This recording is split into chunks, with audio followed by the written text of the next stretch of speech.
6 p.m. Madam, roll call. Mayor Ronnie Felder, Chairperson Shirley Lanier, Chair Pro Tem Kashamba Miller Anderson, Present. Councilperson Trodrick McCoy, Councilperson Douglas Lawson. Here. Councilperson Julia Botel. Here. City Manager Jonathan Evans. Present. City Clerk Claudine Anthony is present. City Attorney Don Nguyen. Here. Thank you, Madam Chair. All right, we'll have a moment of silence followed by the Pledge of Allegiance led by Councilman Lawson.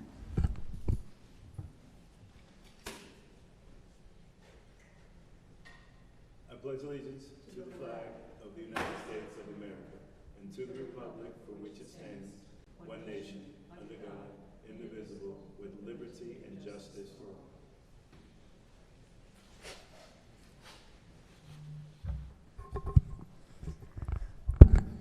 All right, now we have the purpose of the workshop will be led by Mr. Evans. I did want to say one thing before we got started. Typically, in the past, we've done our workshops where we're kind of informal somewhat. And I think that it makes it a little more organic when we're having conversations and not being as formal. So we can just have like not casual conversations, but conversations versus, being really stringent on, who can talk and that kind of thing. So if you all are okay with that, and obviously if it gets to be too bad, then we can readdress it later on. But I think it adds to the discussion when we're able to be free to just kind of have a conversation. Sounds good to me. Mr. Lawson, you good with that? Great recommendation. Okay. Mr. Evans? Thank you, Madam Chair and members of the board. Just a couple of items. First, the mayor will not be in attendance. He has a family issue that requires his immediate attention, and certainly ask for folks to keep their thoughts and prayers with the mayor and his family at this particular moment. Also, the clerk will be departing early from the meeting. She has some other matters that she needs to attend to as well. So the intent behind this workshop is to get with the board to find out your overarching priorities for fiscal year 2021 going into 2022. In 2019, the City of Riviera Beach established its Riviera Beach 2030, a forward-thinking progressive movement that looks at what the priorities were by this legislative body. One of the things that we didn't anticipate for as a result of our Vision 2030 is a global pandemic that invariably will change the way we look at places, spaces, and how we conduct business. And we've also seen the economic conditions that have resulted as a result or a direct correlation of COVID-19. And so as you have this conversation this evening, the intent behind this workshop is for it to be very organic, very free-flowing, and to allow for you, the legislative body and the legislative branch of government, to have a discussion. The only way you can is in the sunshine. And so this is the opportunity for you to adapt, change, or modify your existing core values. Madam Chair? I just wanted to let the record reflect that Chair Lanier is here as well as Councilman McCoy. And so this is an opportunity for you all to really set the priorities for the agency. And as previously stated, everything that we do from the staff level should coincide with those overarching priorities. And if they don't coincide with those overarching priorities, then we have a decision to make. Do we modify the overarching priorities, or do we not get into that unit of business or that particular activity because it's inconsistent with the direction that the board has established? As a result of you establishing that priorities, the city then puts together a spending plan. Your municipal budget is well over $187 million when you incorporate the CRA and the utility district and the city of Riviera Beach. So this is a very important workshop and subsequent workshops to get your thoughts and perspectives so we can make sure that the staff and the goals and objectives that we've established for fiscal year 2021-2022 aligns with the overarching priorities of the board. In the past, we've had great success with Ms. Leah Gaines facilitating this workshop, and so she has been called up again to assist us as we set the bar and set the expectations for some of the things that we've got on the horizon. And as you heard just briefly, that staff has been able to accomplish a lot of things in spite or despite the global pandemic that we are still in and looking to dig our way out of. So without further ado, I'm going to introduce our facilitator, Ms. Leah Gaines from the Center for Enterprise Opportunity. Thank you, Mr. Manager, and good evening, Chair Lanier, Chair Pro Tem, councilpersons, and I'm also, my thoughts and prayers are with the mayor this evening, Attorney Don Nguyen, and everyone else in attendance here this evening. I wanted to start the conversation, and I want to say it's a conversation. Thank you very much, Councilperson Miller Anderson. I want to keep this informal, free-flowing.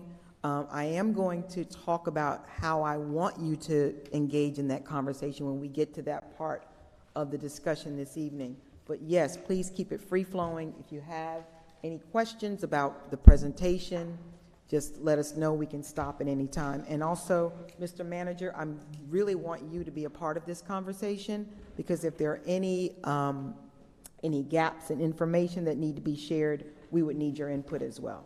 Okay, thank you. So how did we get here?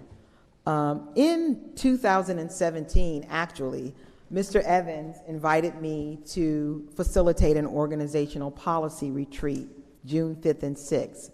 Only one of your members was here at that time, Councilperson Miller Anderson. And while the council at that time did a great job of hammering out and taking some time to do some preliminary work, unfortunately, they stopped short of doing a plan, but they did identify topics of priorities and issues that impacted the budget that year. We looked at a model that was used by the National League of Cities that year. They had a State of the Cities report, and it was a compilation of all of the mayors from 120 cities, their State of the City addresses, and they culled from that report priorities of all of these major cities, what their top issues were, what their successes were, what their challenges were, and what their plans were to focus on the future. And we followed that model and came out with, I think it was economic development was a major topic at the time, public safety, education was on top of the list, and demographics, actually focusing on senior and youth. But what came out was they affirmed the vision statement. At that time, people were thinking of it as a logo, but it became, they established it at that time as a vision statement. Riviera Beach is the best waterfront city in which to live, work, and play. Also at the organizational policy retreat in 2017, they also developed a mission statement. And that mission statement is still, you've reaffirmed it at your retreat in 2019. We are committed to creating an exceptional city by providing excellent customer service, progressive leadership, and accountable stewardship. That's a mouthful, but all of you need to know that by heart. Also, they laid out the core values. These are the values that they set out, and you affirmed them as well. You added a few more, but you affirmed most of them. Their main areas were professionalism, ethics, and integrity, but you added diversity, transparency, innovation, excellence in customer service, and respect for opinions in your subsequent retreats. And the core values, these are the values that are the foundation of how you interact as a board, of how you conduct business, and also how you conduct your internal operations within the city. August 9th, 2019, Mr. Evans was back again and invited me back. And we had a strategic planning retreat at that day. It was an all-day retreat. It was a very good retreat. We went through quite a number of exercises. We did a SWOT analysis, but we did them in some innovative ways that were creative. We did a forward pull, and you all created some beautiful visioning boards and statements. And in the forward pull exercise, you listed some topics, and we grouped them under these 5 strategic areas of focus. And you actually drilled down to some sub objectives and objectives under those 5 goals. And they were achieve a prosperous, resilient, and sustainable economy, build great neighborhoods, accelerate operational excellence, enhance government stewardship and accountability, and strengthen community engagement and empowerment. And this was as you were coming out of your first crisis, which was your cyber attack. So, of course, the pandemic and COVID-19 came over the last year. That did not stop you as a city. The city, believe it or not, took huge steps in focusing on its city facilities and community spaces. And you came together at that time, July 18th and 19th. It was a 2-day session, and you hammered out the Reimagined Riviera Beach Strategic Plan for city facilities. And you are now taking those concept plans into the community to get feedback. Out of that particular session, there were 4 consensus next steps that you came out with, and I want to go over them, and you, in your mind, assess whether or not you've made progress. And this is what I'm saying. This is the great news that Riviera Beach needs to tell the world about what you're doing. Explore modular buildings to address your immediate interim facility needs and public safety, and some administrative needs, but primarily police and fire, and to identify site locations for these modular buildings. The next step in your 4 consensus step process that you recommended was to move expeditiously to begin the demolition of the Walgreens on the Congress and Blue Heron site, to begin the development of Fire Station 88. Third next step, check off the list, present the concept plans, actually bring in a professional to develop some schematics or design plans that you can then take to the residents to get input and feedback from those residents. Fourth, secure a professional to evaluate and recommend what the optimal financing and phasing of this proposed development for City Hall and other community facilities or other development elements would be. And I think you're right now with this particular item, because you still have got to select the site of those 3 site plans. I think they'll probably be coming back to you over the next couple of months or the next month or so, and you'll be deliberating in that capacity. And then also, you've got to actually hammer down, once the site is selected, what your financing and phasing plan is going to be. This is where we were in the 2020-2021 status. And I am proud to have been a partner with the city in including this in your budget document, in which there were some awards that were, city was recognized for its budget document. So what are we going to do today? In our pre-interviews, I basically talked to you to try to explore and pull out from you what you thought were strategies that have not been commenced, that were in that plan that you have in front of you, or have been commenced but have not been fully implemented or operationalized, that you think need to remain in the plan over the next year. Now, this 2030 plan, believe it or not, you only have 8 years left. It's 2030 sounds like a long way away, but it's not. It really isn't. But this is a living document, so you can always amend and modify it. Many jurisdictions are now hammering out 2040 and 2045 plans.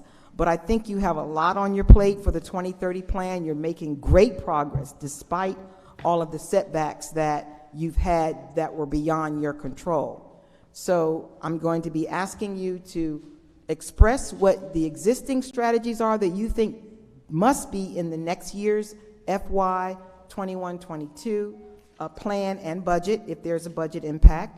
And then after we finish that, we're going to move on to new strategies. That means any innovations, new initiatives. We want to stay within the 5 strategic areas of focus, as the city manager has mentioned. And those 5 areas are broad enough, we believe, to encompass most of anything that you can come up with. Of course, if there's something different, we'll have that discussion down the line. So the process for the discussion in the existing strategies and the new strategies are going to be like this. Even though this is an organic conversation, I'm going to ask each of you to take 5 minutes each to present your selection of the existing strategies that you spoke with me about in our pre-interview sessions, or any, if you came up with any subsequent to that. And I want you to present them to your colleagues. And after, I'm going to give you up to 5 minutes to do that. We're not going to be, we're not going to say time up, you stop, but approximately 5 minutes. And then we're going to give all of the colleagues 5 minutes to ask questions for clarification. These questions, this is not going to be an opportunity for debate. I'm asking you that you keep the flow open just to get clarification on everyone's issues. We want today to be a win-win, which means everyone's ideas are great and worthy of being explored. We also want today to focus on discussion. You will have ample time in subsequent meetings for deliberation to actually take a vote. And I don't even think you can take a vote today. It's a workshop. So that's how we're going to move forward with today. I hope you all came ready and prepared to discuss. If so, I'm going to just let someone volunteer to go first. Madam Chair, if you don't mind me. Okay, thank you. I'm going to ask if you're ready to go first, Dr. Botel. And I'm going to take notes, and I'm going to jot down what your existing strategies that you think need to remain in the budget because they've not been implemented as of yet. Well, there are quite a few, and I think actually most of them need to remain in the budget. One or two we've begun, like we did create a police athletic activities league. There are some that we've done, but I can't see any that we want to get rid of. I think there are some that we haven't done at all, and maybe we want to emphasize more, such as goal number 4H, create an economic development plan. I don't think we have done that at all. Developing quality. Excuse me, Madam. Can you tell me which item on the plan that is? Goal number 4, item 8, item H. 4H? Yeah. Or maybe I should start at the beginning. And if you don't mind, I'd like to interweave the existing strategies with the ones that I think we need to emphasize going forward, that are new strategies, if you don't. You could please hold on the new strategy. All right, I'll try. Okay, I'll try. So let me start at the beginning. Goal number 1. When I look at item B, continue to leverage existing natural and geographic assets, I don't think we've done enough of that, and that will lead into a new strategy that I have in mind. 1B. The B is misplaced in the thing we have. It's the line down from where the B is, where it says continue to leverage. Geographic assets. Right. 1D, develop and attract new economically sustainable development which fosters environmental quality. I think we haven't yet really done much of that. We need to focus more on that. Within 1D, we talk about developing quality hotels and exploring and creating connections with Peanut Island. We tried to do that. We explored the connections with Peanut Island with the county, and I don't think we should give up on that necessarily. I think that's something we need to continue to pursue and see if we cannot make some headway there in terms of making that an asset for Riviera Beach. The next bullet down from that, developing a diversity of recreational offerings to attract both tourists and serve local residents. We really haven't done that, and I think it's something that, given the amount of money that tourism brings to our community, that's something we need to focus on. Let me just take a sip. Okay. Tourism and economic Sorry. And then create and develop workforce and career liaison for residents. We've started to do that with our work with Palm Beach State College and with CareerSource, but I think we need to do much more of that. So if I can get some clarification on that, on the workforce one, because you've done so much on that, are you still saying there's a need for a liaison, or are you saying you've got the momentum moving in that regard? We still need a liaison, and that person, well, I'll talk about that in new strategies, but yes, still a need. Which number is that? That's number 1D, bullet 1, 2, 3, 4, 5, 6, 7, 8, about the last bullet. And then number 1F, we have not created a business development ombudsman, and that relates to something, a new strategy for me. It's absolutely critical that we do that. You want that done next year? That's Yeah, it's existing, but we didn't get there. It's number 1F. 1F. And then moving on to goal number 2. One of the things that I see that I don't think we've really focused enough on, sorry, is number C, research and develop grant applications for state, federal, and philanthropic sources, and that relates to a new strategy that I will mention in a minute. Hold on 1 second, let me write this down. It's 2C.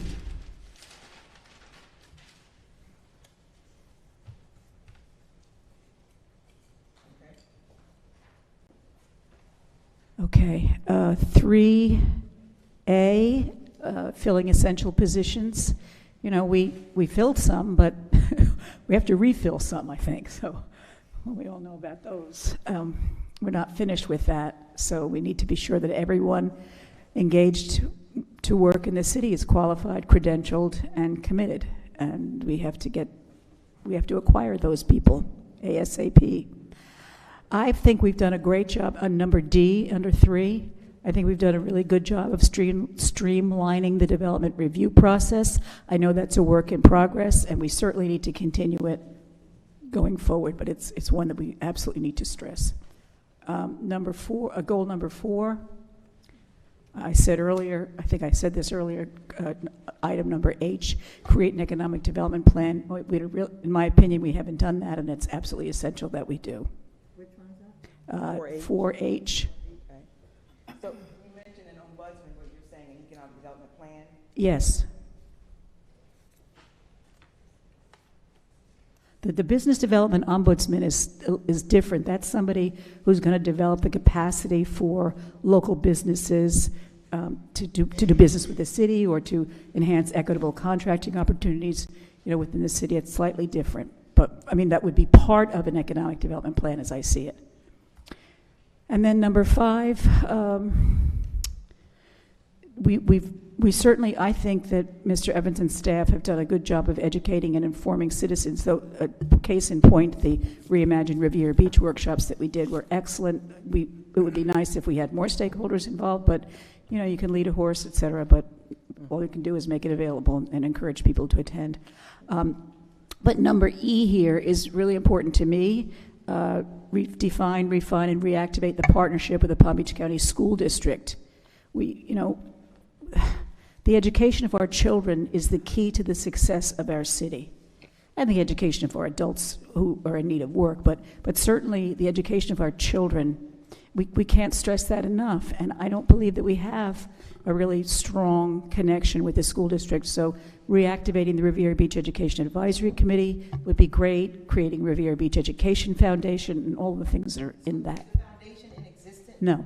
Okay. There's a foundation. The Friends of the Riviera Beach Schools Foundation is in existence. But Of those, you want to activate you want to reestablish the advisory committee, yes. the collaborative, and you want to create a foundation as well? Well, that's what's in here is create a Riviera Beach Education Foundation. Right. I don't know. I think what we need to do is examine the role of that kind of a foundation versus the role of the Friends of the Riviera Beach Schools, which has been in existence for, 4.5 years now, probably, or more. Well, maybe potentially So- with the advisory committee? Yeah, that would be a function. For that. Exactly. Yeah.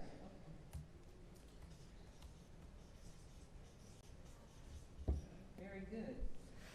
Now you want to know new strategies, or? No, not yet. Oh, okay, I can. Now your colleague. So your colleagues, does anyone have any issues, or questions, or clarifications on any of the items that she mentioned? I had a question in regards to the Education Foundation. Don't we already have an established Education Foundation? No. Okay. Did we have one previously? No. What is the group that, A scholarship. that's a scholarship, just focused on scholarship? Okay. Because that is actually a direction that the advisory board was looking to actually get established and create and bring that foundation to the city. So I think that's something, That's why I was recommending the advisory. The advisory We board. could actually explore that and Yeah. bring it back. Yeah. bring it in the advisory board to explore that. Yeah. I actually have that added to an upcoming agenda. It might be the next agenda, the creation of an education advisory board. I think we really have to, again, I think We would all agree that that's one of the most important things we can do, is to be sure that the Palm Beach County School District is doing the right thing for the kids in Riviera Beach.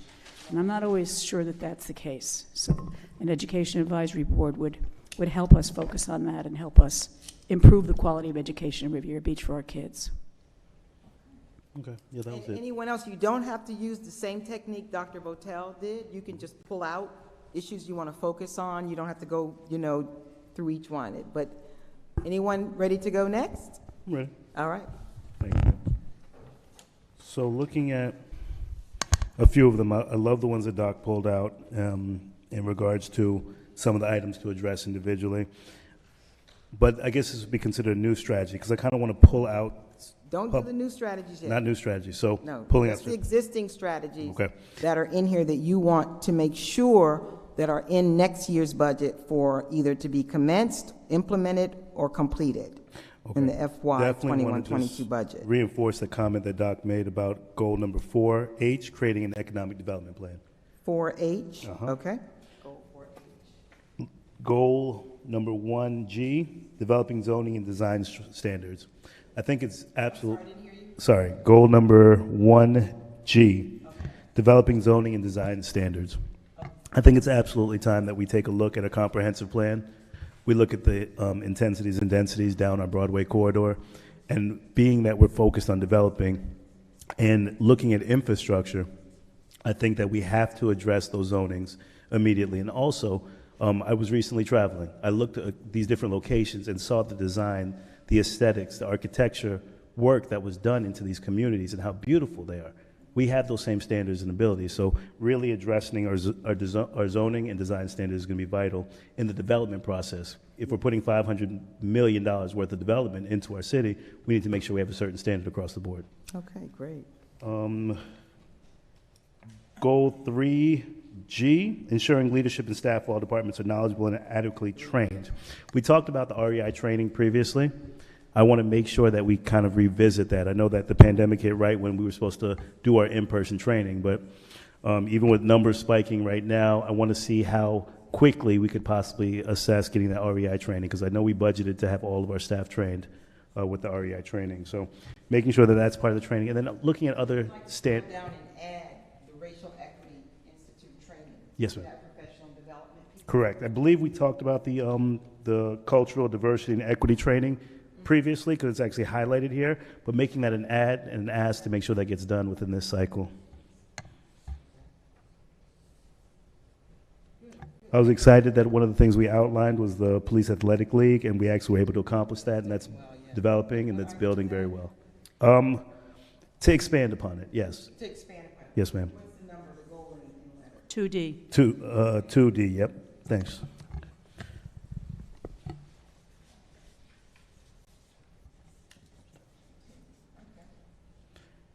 And some of my new goals are going to be the housing focus, but I believe 2A. Hold on. Well, no. It's here. So 2A, Okay.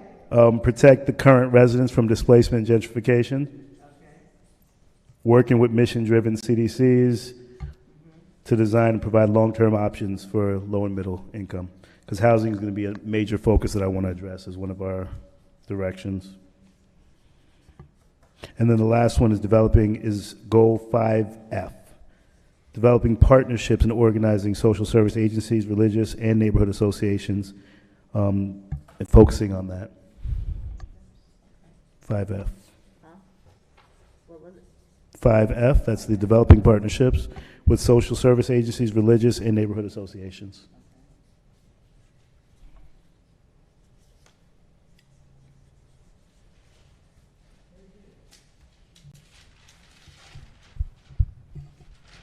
That's it for your existing? Thank you. Thank you very much. Okay, get another marker.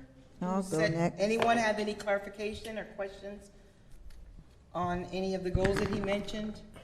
Yes, I have a question. Yes. So are we doing them by sheets? Because none of what you wrote on that sheet it's not even something that I can see. You can't Maybe see it's it? the color? The color. Okay, I'll use another color. Yes, the Yeah. color. So I guess, I can't see it, so I can't even tell Okay, you. so, Is it just me? But that looks terrible. Can you see it on the sheet in front of you, goal 1G? Yeah, I was trying to, Okay, so if you check it off on your sheet, use those as worksheets. You can use those as worksheets. Goal 1G, develop the zoning and design standards. He also wants to focus on an economic development plan. That's goal 4H. Goal 3G, professional development training for staff, but specifically to include Racial Equity Institute training. Goal 2D, continue with the Police Athletic League model of working with young people on recreational and mentoring programs. Goal 2A, housing partnerships with CDCs, CHODOs, et cetera, and making sure that in the housing there's a prevention of displacement and gentrification and partnering with social service agencies. okay. Anything you want to add, you want to ask for clarification on that, or? No, Okay. I mean, I can understand that. Okay. It was just being able to see it because of the color. Yeah, I got you. I'm sorry for that. I'll go back over it and highlight it in black. Thank you, Ms. Cannon. All right, I'm ready. Okay. If there are some that are duplicates, you're still going to write it up there, right? That's fine. Okay. What I'm going to do at the Ye- end of the day, I'm going to converge all of your input Mm-hmm. into a document. I'm going to give it to the city manager, and he'll share it with you, so you can use it in your subsequent deliberations. Okay. 1D,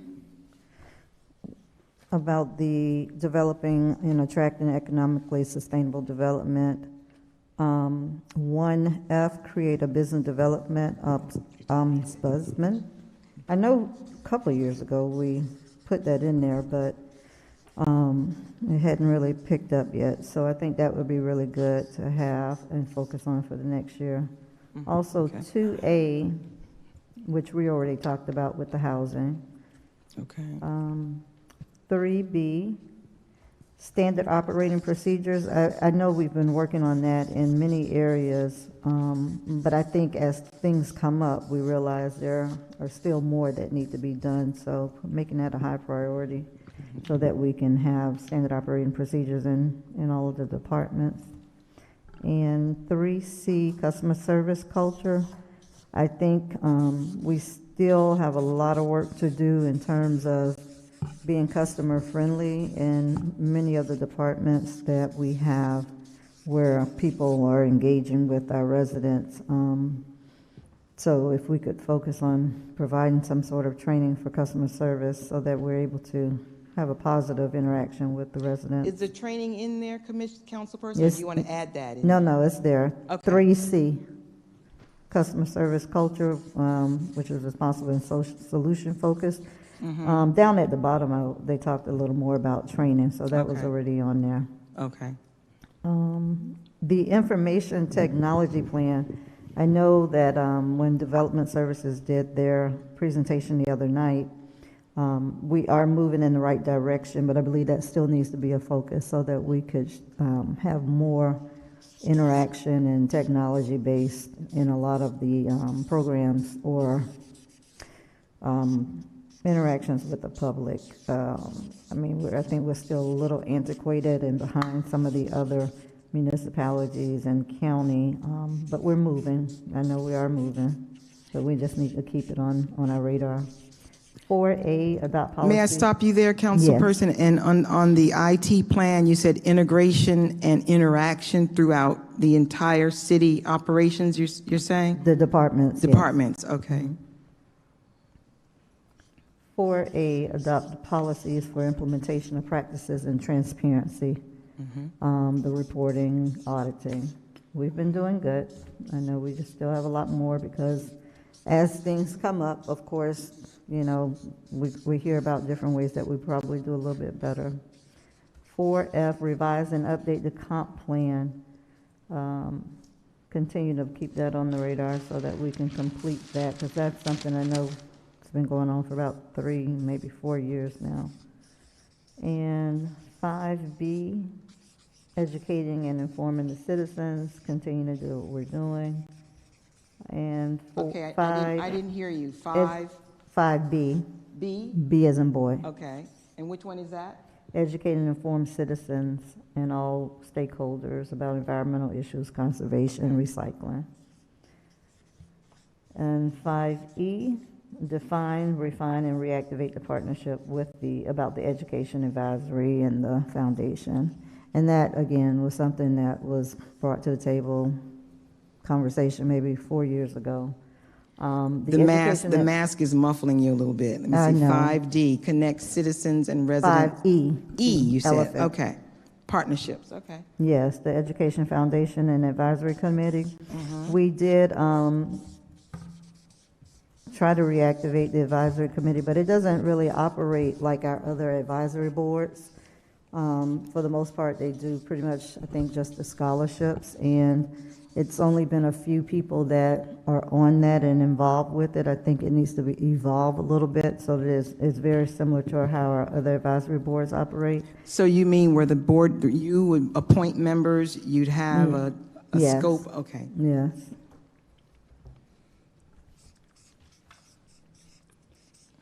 And that's it for Activate what and we have formalize. currently in there. Education Advisory Committee. I'm sorry, what was the last one? That was it. I was just That was- saying that's it for what's Okay. already existing. Very good. Okay. Any questions from your colleagues for clarification on any of these issues? Revise and update the comp plan. 5B, educate the community and stakeholders about the environment. 5E, really getting the partnerships in education going. That's one thing that the pandemic, I think, got in the way of over the last year. And to then formalize and activate the Education Advisory Committee as a city advisory committee. Yes. Any feedback or questions on clarification for that? Okay. Well, y'all are easy tonight. Okay. All right. So, who's next? Chair Lanier. It looks like it's you. Okay. Okay, I'll start with Goal 1A in terms of creating a brand and image for the city. Example, developing content, campaigns, press releases to circulate internally and externally, such as through journals of, Florida Trends, South Florida Business Journal, League of Cities publication. I think that this is the time to begin to show the progress of Reimagine Riviera Beach and the development of the new City Hall. The subject matter for this branding and for this accelerated marketing imaging campaign could include the Urban Farm, the new library and its programming, and especially our upcoming centennial. I think that all of these things need Hold to be... on. Reimagine Riviera Beach. What was the next one? Reimagine Riviera Urban Beach, Farm. development of City Hall, the Urban Farm, the new library, and its programming, the Urban Farm and its programming, and of course the centennial that is upcoming. I think that Riviera Beach TV has really stepped up. Shout out to Walter. In regards to residents who may not be able to attend in person, and especially given that the numbers have significantly increased in terms of COVID in Florida. So I think that and then too, with Riviera Beach TV, if a person is watching it online, they are also able to comment. So I think that really is a very good thing to definitely keep that going. Okay. Goal number 1D. Continue with the development of the new City Hall and other facilities with the goal of the Fire Station 88 completed or near completion by the Centennial and the new City Hall breaking ground by the Centennial or near the Centennial, which means that all of these things can kind of go hand in hand in terms of branding, in terms of marketing, and the new Fire Station being started as we start our celebration for the Centennial, and of course the City Hall groundbreaking as we are nearing or close to our centennial. Okay, so you said continue the City Hall development. Continue with the City Hall development as 1D and other facilities. With the goal of Fire Station 88 completed or nearing completion by the centennial. Okay. And then the new City Hall groundbreaking, by the centennial or near the centennial as well. That's great. Now, is that something, Mr. Manager, that's feasible? What's the timeline that you project for Fire Station 88? She's basically saying she'd like to see a goal set, if that could happen concurrently with the Centennial, the completion near that or at that time, and then also for the City Hall. That's an aggressive, but I mean, just the groundbreaking part. yeah, yeah. Well, Madam Chair, if I may. Yes, go ahead. The groundbreaking for the site will probably occur sometime in November, December. Okay. We're anticipated being able to occupy the facility by October of 2022.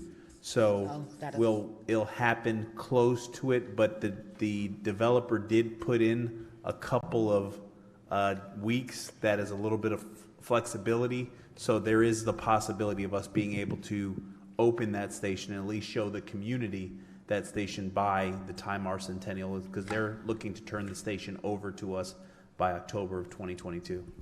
Okay. That would be great. Excellent. And I think that, you know, our branding and our image is something that we really need to push for the city. There's a lot of things that the city is doing that nobody really knows about. We try and get it out as much as we can, but we need to really step up our game in terms of marketing and making sure that everybody knows what the city of Riviera Beach is doing. And also to, as I must say, to counteract the misinformation that is happening in our community in regards to different projects. Right. Also with, goal number 2, just in general, in terms of building great neighborhoods, highlighting existing, for example, the project that the Reentry Center, the Urban Farmers, and the CDC did for the house on First Street, rehabbing and putting a first-time home buyer in that house. Those are some of the projects that we need to look forward to completing. Goal 2A and 2B, provide for a diversity of housing and create. Oh, you're going very fast. Oh, sorry. And then goal 2B. I had wrote down.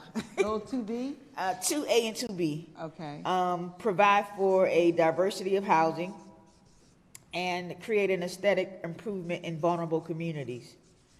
And this can start with commencing with the pilot projects for infill housing, 500, 600, 700 blocks between 4th and 5th Streets, and for the Federal Garden Neighborhood Stabilization project. That project certainly comes under building great neighborhoods, and in tandem with that, go 2A and 2B, and I think that Councilwoman Miller Anderson spoke about it, focusing on the update of the housing element of the comprehensive plan, and to begin monitoring it to ensure that the city makes progress and implementation of the housing element of the comp plan. And I say that because, you know, the city really doesn't have a quote-unquote housing program. And I think that, you know, given the numbers of, you know, 60, 70, 80% in some cases of renters, we need to really focus on our housing in the city.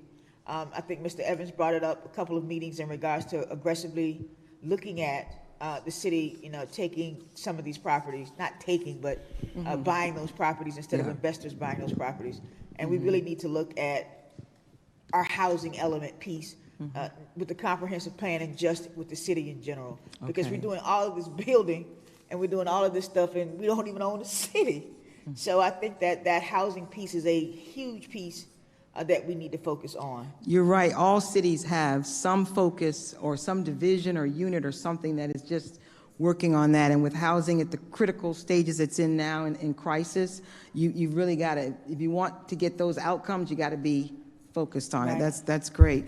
The housing element, the comp plan, I think I heard this in a previous meeting. The comp plan is scheduled for an update, Mr. Evans? Madam Chair, if I may.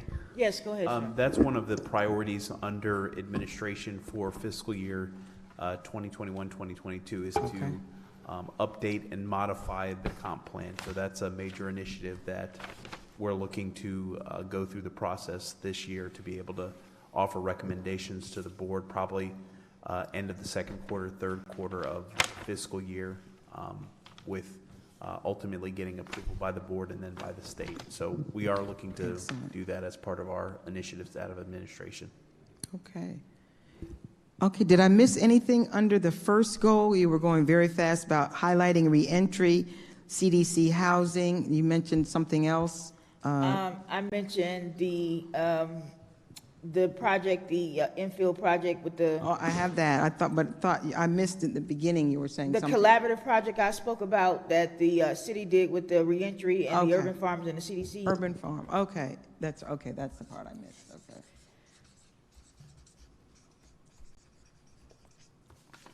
And then on goal number 3A, fill essential positions to move the city forward. Cities should have the full complement of staff necessary to see the strategic plan goals to fruition, especially in this time of Reimagine Riviera Beach. And I know that Mr. Evans has been working very hard to make sure that that he has the staff that he needs to be able to accomplish all of these huge projects that we have on our plate. And we're going to have staff in place to be able to do that. And also, too, under 3C, a customer service culture which is responsive and solution focused. Okay. And I wanted to emphasize customer service culture. Okay.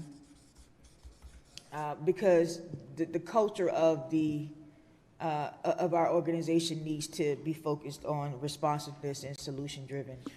Yeah, there was one graphic that I had up there that I used during the 2017 strategic planning session, and it's like the little Pac-Man, and it says culture eats strategy for breakfast, lunch, and dinner, right? Because if you don't have the right culture, everything else is going to be eaten up. And we want to make sure that our, with all our departments, that is focused on responsive and solution-driven outcomes. Yes, solution-driven. And I remember that was very focused on in the first strategic planning session, getting to solutions. Not just responding, but trying to get solutions. And I think that I had go for enhanced transparency through technology, positive comments, both, developmental services and the finance department have put up websites with pertinent information, for residents. And we need to, I don't know what number that was, and we talked about the omnibus, that the residents need a somewhere to go for requesting complaints. Okay, so enhancing technology and some mechanism For citizen requesting complaints. Okay. And that may be under the omnibus. I don't know, I'm not sure how that works, but something that the residents can call the 1-800 number because they have a tree down in their yard or whatever the case may be, and not have to be looped through, calling the 4,000 number and then looped through public services, and then somebody has to, it becomes too much. So I think that the residents need to have an opportunity just to call 1-800 number and say, this is the problem that I have. Okay. And somebody get back with them, and it's the help desk. Yeah, something like that. I'm gonna ask the attorney. I don't know if you remember this. The county had a system like this. I don't know if they still have it, where public affairs handled questions like that would come in, and they would route them to the appropriate departments, and then they would give them back to the respective council people. Is that still going on at the county? I'm not sure if it's still going on, but I recall the Right. program. It was like a citizens review or citizens complaint right. review, something like that. Yeah. Citizen Center, yes. They can go. Madam Chair, if I may. Oh, yes, go ahead. We did have, it's funny that you mentioned that, the city attorney and I, some time ago, had a discussion about establishing a relationship similar to that of a call center. So there's one number, you call one number for everything. Right. And that number is staffed by somebody from 8 in the morning to 9 o'clock at night or later on into the evening.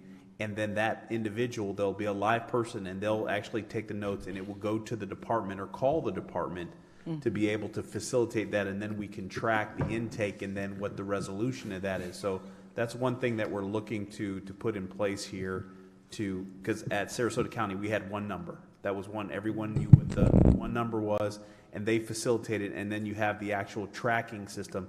And then, Madam Chair, if you do remember, we did have the discussion about having a fraud, waste, and abuse hotline with the yes. auditor, that should be probably coming online, I would say probably in the next 30 to 45 days. Oh, So excellent. you'll have an so you actual want me to put hotline that on number here? for persons to call related to that as well.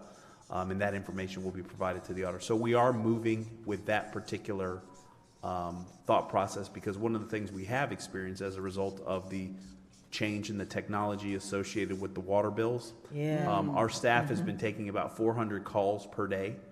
And so we want to track that, and we want to be able to have those customer service matrix so we can have the secret shopper. So that's something that we're looking to roll out here in the first quarter of the fiscal year. Yeah, I agree. I had my father, which I think is very astute when it comes to computers, because I remember 10 years ago, he didn't know how to cut one on, but now he sends me emails and memes and all kinds of stuff. So he was having some problem with the water bill, and I said to myself, with the paying online, because he just basically just pays online every month automatically. And they sent him a bill, and it said S. Lanier, so he gave it to me, and I was like, this is the water bill.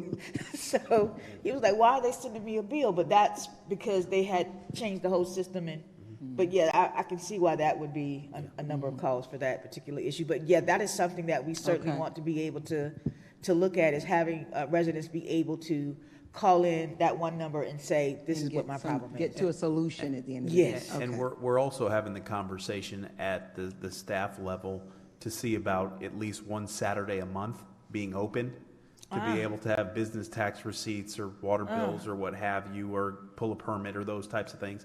And then even looking at the hours in which we operate, to maybe staying later on some evenings to help facilitate. So we're looking at modernizing excellent. some of our operational practices. Okay, that's Very great. good. And I think that's all for me, because Okay. my other ones are like new strategies. Okay, Okay. so we got Councilperson McCoy. So, Ms. Gaines, You have didn't any ask questions or me. Yeah, I was clarification? just gonna say. Go right ahead. So, Councilwoman Botel pointed out, we do have a call center, and that's each elected official, because we do serve in that role. In fact, I think I shared with the auditor that I was doing roadside assistance a few times, that, you just find people, elderly person that's kind of, broke down in the middle of the street, so you have to triage it and field it and, see how you can help. But, I don't have a problem with the call center, but, one of my concerns, and I'll say this, the truth is, that's great if we have a call center and one direct number that a person can call, and it all be streamlined, and then from there it goes to the departments. But that goes back to the very essence of training, because in many cases, when we get a call... I'm going to start yours now. Training? Well, yes, you can start mine, but I specifically want to respond to the call center. Okay. And what I've found in triaging some of these concerns is perhaps they've gotten wrong information at the department. And when I inquire at the department, I sometimes get information that I find later to not be accurate. So obviously, I think making sure that we true up the frontline workers, that obviously is one of my goals. And I know I heard it mentioned at least a couple times by a couple members. But certainly, I think it Goal starts 3G. in the individual departments. Goal 3G, that's the training. Ensure appropriately trained responders. Yeah, well, I can go Okay. down the list, but I Okay. specifically wanted to respond to that. Sure. And That's a quite good frankly, point. and I think I've had this conversation with the manager.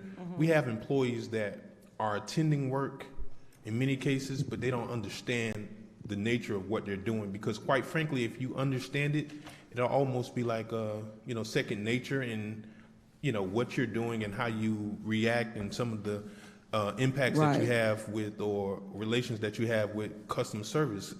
Yes. I've seen it quite a bit in just the utility billing. And, I know this was a transition for all of us, but that is one of the prime examples that we've seen just recently, as far as, having folks that were trained and understood what Okay. customer service is. And Excellent. it all is built around training and also policies. So Okay. that is on my list, but I can certainly go ahead and get started. Good points, excellent points. Okay, go ahead, Okay, begin. so go 1, B. Cities, I'm sorry.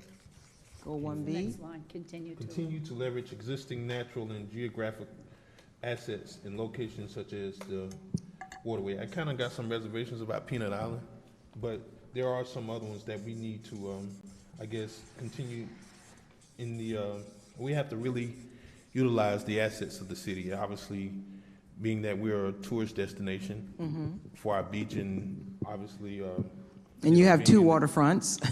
Right. Exactly, yes. and obviously the scuba diving that's world renowned. So certainly, I think that is important, and also goal number D, development of a new city hall, without a doubt.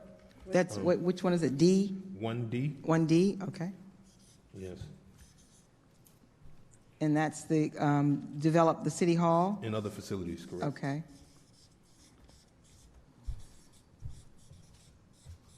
The expansion of transportation is also in 1D to businesses and industries. You like to see some Right. like intermodal, Exactly. and that's what- multimodal rather, and I mean, transportation? obviously, that is another one of the features of our city. We're kind of uniquely positioned. I think the only thing we're missing is a tri-rail stop, which, there's been conversations, quite a bit across the TPA and others, even in the state, but obviously our two rail lines. So let me ask you, because I want to make sure I get this plain and laid out for you. What would you like to focus on over the next fiscal year regarding this topic? You want Well- to begin exploring it, putting a committee together? How would you attack it? Well, obviously, that is important because one of the models that we've seen set aside for a possible connection To- right. to rail. And if that happens, I mean, I seriously doubt that we can make the argument for a Brightline station, right? But certainly for, those, I guess, those local routes, if you need to get to Delray, like jumping right on the train in Riviera Beach and being there in, Okay. 40 minutes without having to do the, transportation. But, not just from the individual standpoint, but obviously rail, and I get this a lot, right? That we have the challenges with railroad crossings. And specifically, I think we seen something a couple weeks ago that Palm Beach County is exploring tunnels. I don't know how practical that's going to be. Broward County, that's the tunnels? Palm Beach is doing it too. Really? Commissioner Weinroth, I believe. Oh, wow. Yeah, they started the discussion, and obviously we've seen it out in the West Coast. I believe in Vegas area, but that's a little bit ways out. But the real challenge, I think, for us in this regard, when it comes to transportation, is some of the complaints that we get about the rail crossing. That is, in fact, I think one of the biggest advantages, being that we have the two rails, and obviously this location wasn't selected to be one of the local sites for Amazon for nothing, because we're connected in so many different ways to transportation throughout, not just South Florida, but, going western to 17, CSX, FEC, the port, as well as others. So I think that is important in terms of transportation. So you want to advocate for more rail stops here and more, what do you call it? Rail crossings here? No, not necessarily crossings, but the Okay. goal specifically speaks to expanding transportation and market to business and industries. Okay. So promoting the business aspect by way of the different transportation modals that we have, be it Okay. rail and others, as well as transportation for commuting.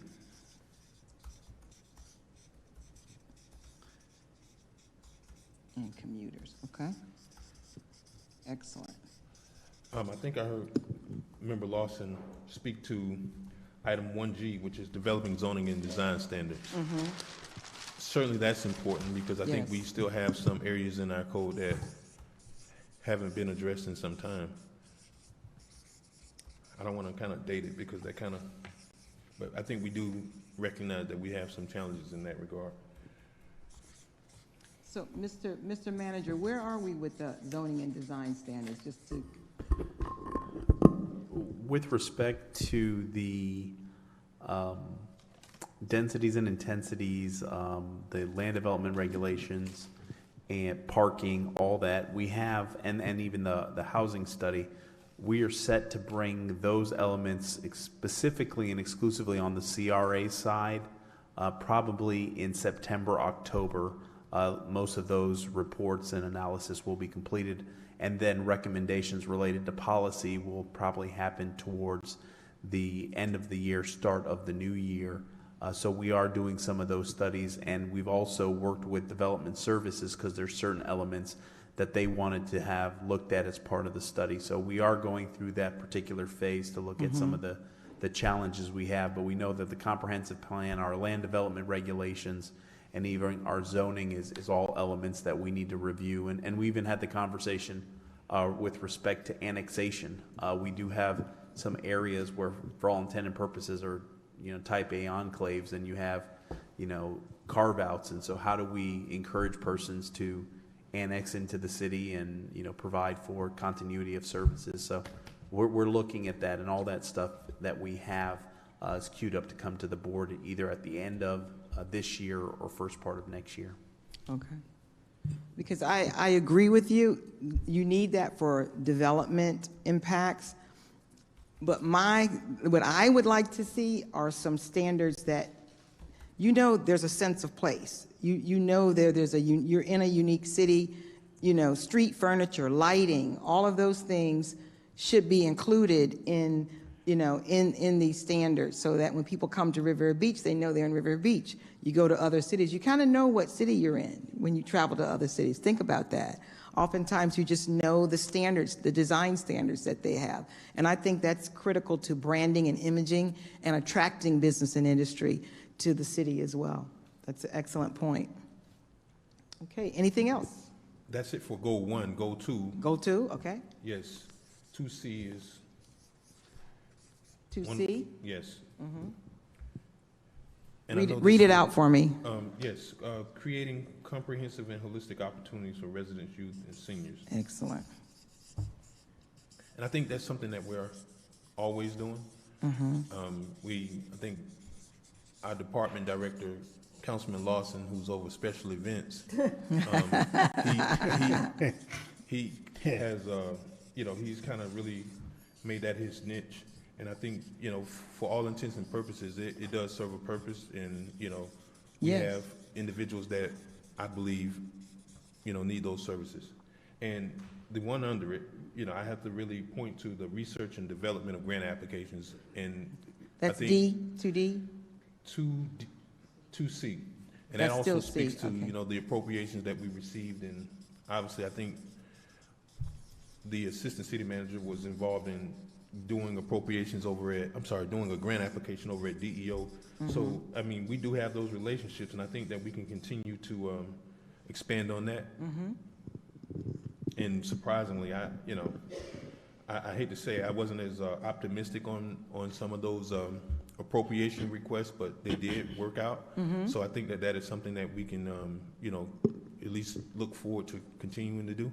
Excellent, excellent, yes. And that it really is dependent on the team that you have working on that, the lobbying teams that you have, and how well they utilize you all to get those things. So kudos to you all for those awards. Sure. Goal number 3. This is the one I was speaking to about training. Okay. And policies. So this actually 3B speaks to update and create standard operating procedures. I went and I think training. Updating, and you said standard operating procedures? Yes. So okay. Training policies and customer service, I think all kind of run hand in hand. Okay. So the next item is obviously customer service. Okay. And streamlining the development review process. And I think I've seen that as recent as one of the policies is just travel, and I just so happen to see it. And we're in 2021. The last update to the travel policy was done in 2013. So, obviously, conditions change, economics change, cost of living changes. So, I just noticed that today when I was reviewing some of the travel policies. I have to agree, and this is probably something ongoing and constant, because this was one of our findings, I believe, regarding training on our our IT system. So 3F speaks to IT service management. You're saying IT training? IT structure and management, yeah. For effective and efficient integration throughout departments to enhance safeguard operations. Okay. That's very important because as you remember, you had that cyber attack. So everybody really needs to be trained to look out for certain things and, just to have, everything updated all the time so you have those safety protocols in place. That's very important. Okay. Okay. The next item I have is Goal 4. Goal 4. Revised, obviously this theme is development of the design and zoning standards, but the comprehensive plan. Can you repeat that, please? Excuse me. Develop and update the comprehensive plan. Okay. Okay. 4A I overlooked, and that speaks back to policies, but 4A speaks specifically to policies regarding reporting, transparency, and auditing, and I think that's very important, being that we just authorized the creation of the Office of Internal Auditor. So 4A, adopting policies for transparency and reporting. Okay. Excellent.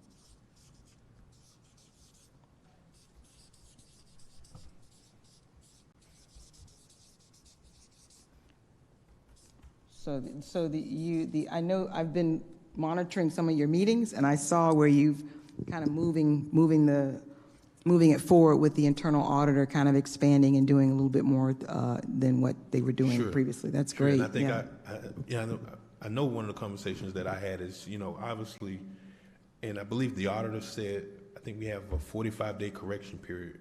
So obviously, if there are some things that may have been overlooked or some internal process that have, may have slipped through the cracks, obviously I would hope that we can find it before and get it corrected and timely before it, be something that is getting sampled in our audit plan and, then it becomes a finding. So I think having an internal auditor allows us to be able to monitor what we're doing as an organization to make sure that we have those safeguards. Excellent. And the last goal, 5A, engage citizens through a variety of community information and citizen input formats. I had a person call me yesterday to talk about they want to get a license to get a barbecue stand, and I said, well, not so fast. Just understand that the code requires certain things, and I literally had to point them specifically because you get this a lot, and this goes back, and I don't want to go off the subject, but this goes back to having uniformity across the board when we create certain policies. And when we don't have policies, this person says, well, so-and-so has this, I should be able to do that. And I'm thinking, I know that that is not consistent with the policy. Yes. And perhaps it may have been allowed, but I'm literally sitting here defending a bad process or a lack of a process, in my opinion. And quite frankly, he's pointing right to somebody else, and I can't even justify it. Right, I got you. I think, obviously, and I was able to point him right to, I say, hey, if you look at this, this is why you can't do it. And you got to understand that we have these rules in place for something. And if you feel so inclined, you can always do an amendment to the code. And, he responded to me, he says, and I've heard this saying before, the government is only good as the people it represents, and you have to adapt to what the community demands. And, with that, he says, nobody wants to go into a dining restaurant anymore. I mean, you'd be hard pressed to see anybody sit down. And when I thought about it, I said, you're absolutely right.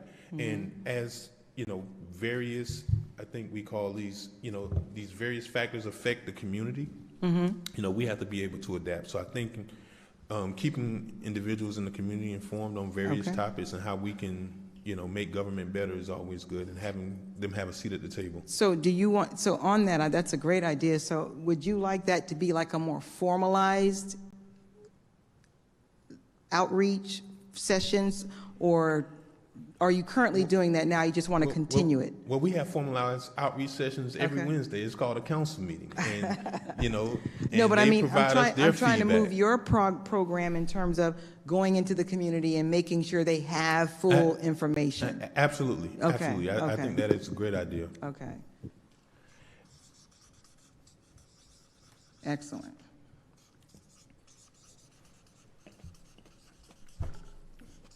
Okay. That's yours? Yes. All right. Any other questions regarding those items? For clarification, those were excellent. Okay. All right, now we're going to get to the fun stuff, okay? Now we're getting to the new strategies. And in the new strategies, we're going to use the same process. I want you to, it could be a specific focus that you want to pull out for next year, or it could be an innovative strategy under one of those focus areas, or it could be a new initiative. If you have some things, you know, it's related to the 5 areas. We're going to find a place to put it. That's what our goal is, not to create a new area, but to find a place to put it. I think you have enough broad areas. The areas are broad enough to place anything under it. So with the new strategies, I want you to focus on, I'm going to ask you to limit your priorities on new strategies, because we do have some budgetary constraints. And they may or may not have fiscal impacts. But I'm going to ask you to limit it to 2 main priorities that you think, you might not have 2, you just might have 1. You might not have any. I'm not saying that you will, but I would like you to limit it to at least 2 strategies. You have a problem with that? Yeah, I have 15. Okay. I have 15. You have 15 new strategies? You're kidding me. They don't all need money. You got to pick 2, top 2. Oh my God. Top 2. Top 2. Top 2. The goal is to make sure everyone has some new strategies on the board. Then can we go back and add more after everybody has theirs? Well, that's going to be a process that you all will deliberate on at a subsequent meeting. Not today, though. I want you all to, because I want everybody to have an opportunity to put some strategies out there, and an opportunity for, if there is an opportunity to be added to the plan as a specific strategy in one of these areas. We don't want to bombard it with too many things. We've got a lot on the plate now. So, and some of your strategies hopefully can be grouped into, are any of them related? Yes. Okay, so if you can group them into 2 major strategies and then talk about what it is you want to commence next year. Because we can't take everybody's strategies. We're going down a rat trail at that point. So I want you to be a little bit disciplined if you can for me today, and just select 2 of the priorities, okay? Okay. All right, thank you. Mr. Lawson, you said you'd like to start? Sure, no problem. Okay. So the 2 strategies that I would like us to, I had about comparable, not 15 like Doc, but I had 5 that I wanted to address.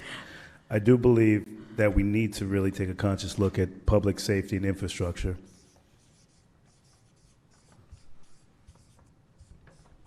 You want to elaborate on that for me? So those are just kind of an addressment to my colleagues. Those are my 2 topics.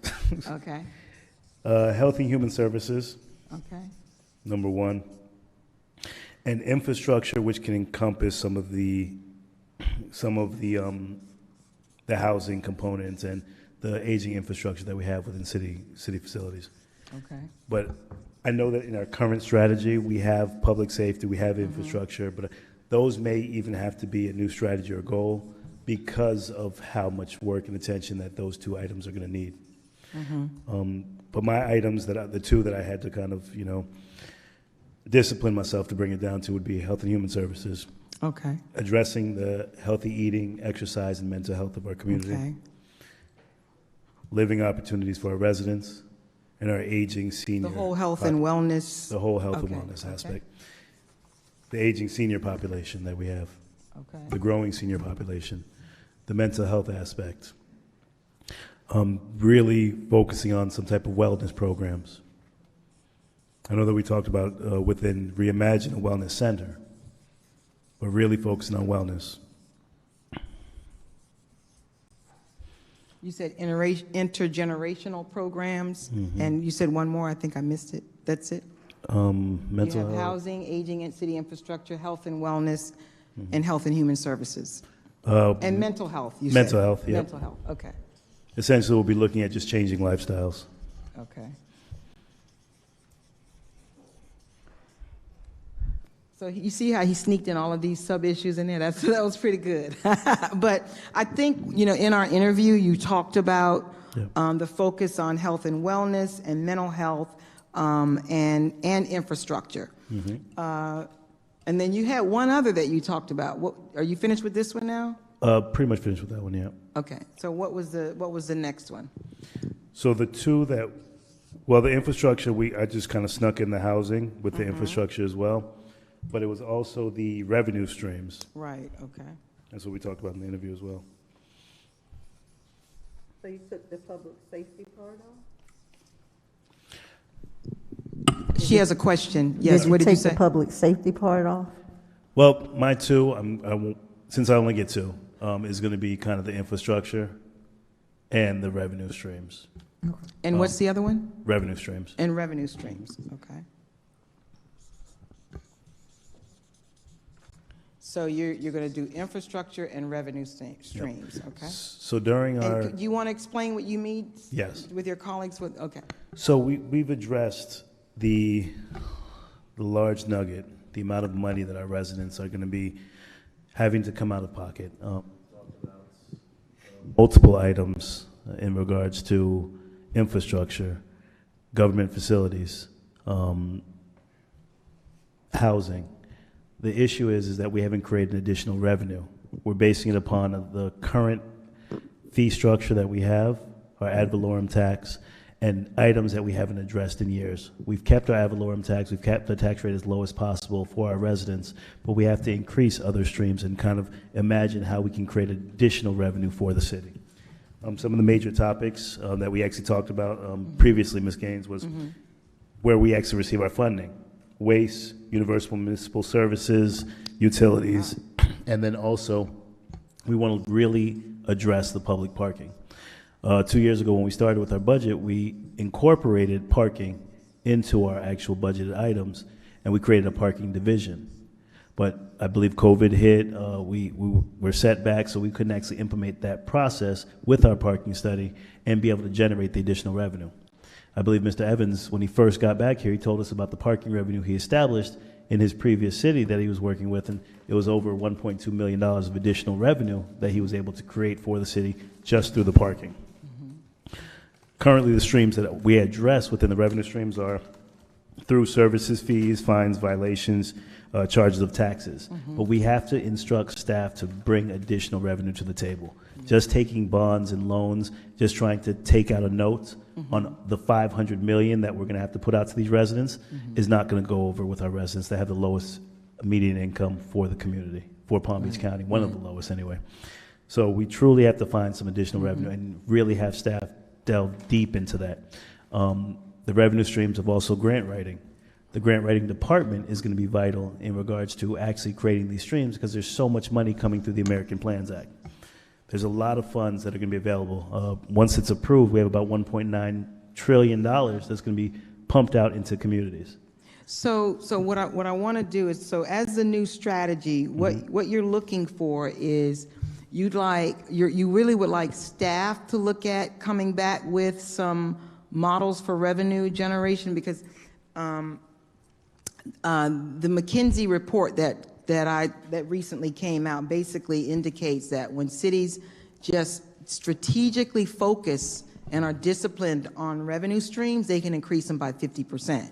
But as you said, Commissioner Lawson, there are four main areas where cities generate revenue: taxes, fees, fines and violations, or monetizing assets.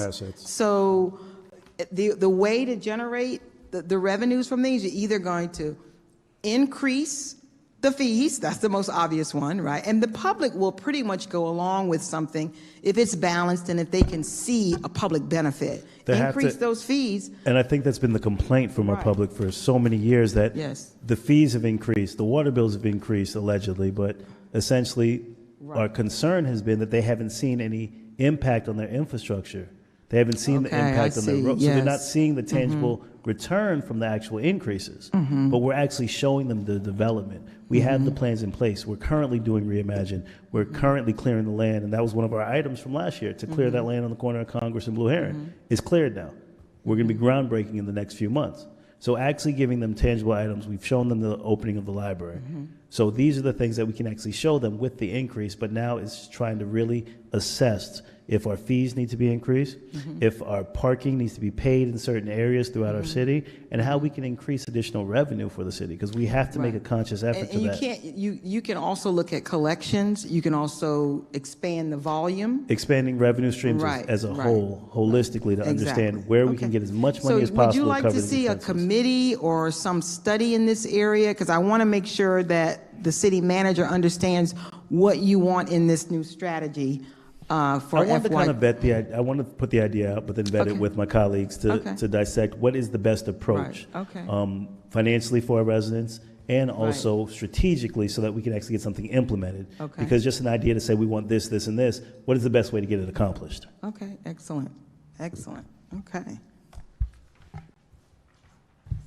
Okay, colleagues, any input on that or feedback? I'm just ready to tell you mine. Okay, hold on a second, let me see if there's any So if questions. anybody, more of a discussion item, if we can get some ideas together, guys. It's a really great addition, even to just study it and look at it. And as I mentioned, the revenues can increase 50% just by being that disciplined. And also, it doesn't really take any money. You can you need to have some dedicated focus on it. That's simply to get it started. That's good. You want to share something? Yes, Mr. certainly, Manager? Madam Chair. One of the things, and every time I've done exercises like this, that you certainly want to couple it with operational efficiencies and cuts in spending. You want to look at it holistically, because if you can grab another 5 or 10% and reduce your reoccurring expenditures, that's when you start deriving those real savings. And I know we've had multiple conversations about what do we do on the millage rate? Can we look to provide some relief? Well, if we look at operational efficiencies, if we look at cuts in spending, and we look at additional revenues or revenues we're not capturing, there may be a situation whereby you can start, getting us in a better position financially to be able to transition some of those savings over to the taxpayer. And so, that's certainly something that is a good priority for us to have moving forward. Asset monetization, and I thought it was interesting you put waste out down here. So you all can capture those revenues from collections as well. A lot of dollars on the table. Specifically on the commercial side, that's very lucrative. All right, who's next? Yes, go ahead. She's dying to put her strategies out. So you honed them down to 2 now? I did. You got your 2? I did. Okay, great. I'm not happy about it, but That's I'm gonna okay, go ahead. I'm going to play along. Okay. All right, number one. Okay. I think we need to create an economic developer director position. And under that position would come the, the creating an economic development plan, which is part of Goal 4, implementing a tourism master plan, which we've been working on, creating and developing workforce and career liaison, creating a business development ombudsman. All of those things would fall under that director position, and that position would have to have staff, not just some lone wolf, but somebody who can really begin to analyze the economic development strategies, the plan, what we're going to do. I think we really, really need that position. And I think it needs to be a director level position. I think somebody's got to have enough oomph, enough power in the organization to be able to get things done and have the cooperation of the rest of administration. There are a number of things that can fall under it. I don't want to enumerate them all here. Okay. It's easy to pull out the ones that really belong there. And to me, the second most important thing would be the development and implementation of a resiliency plan. Okay. We know that the Palm Beach North Chamber just received a grant to begin to study resiliency and help cities develop that resiliency plan. And with all of the things that are currently happening to our planet and with global warming, et cetera, this is something that we really need to be aware of as we do our new buildings, as we consider zoning, as we take a look at how we're going to keep ourselves safe after a hurricane, after any kind of an incident.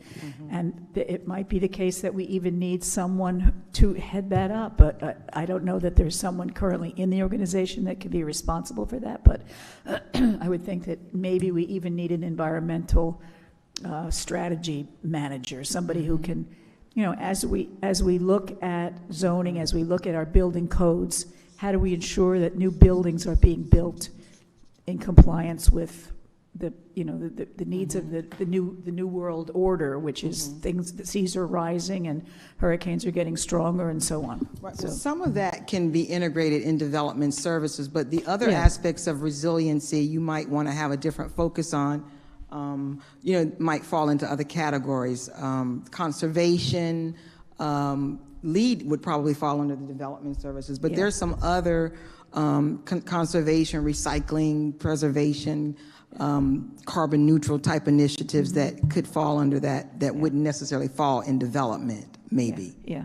Okay, Yeah, good. so, but you're saying you like a plan, and then at least beginning a plan, looking at a plan? Yes. Okay, and seeing, and having some dedicated Staff person focus to on that? resiliency, Okay, yeah. okay.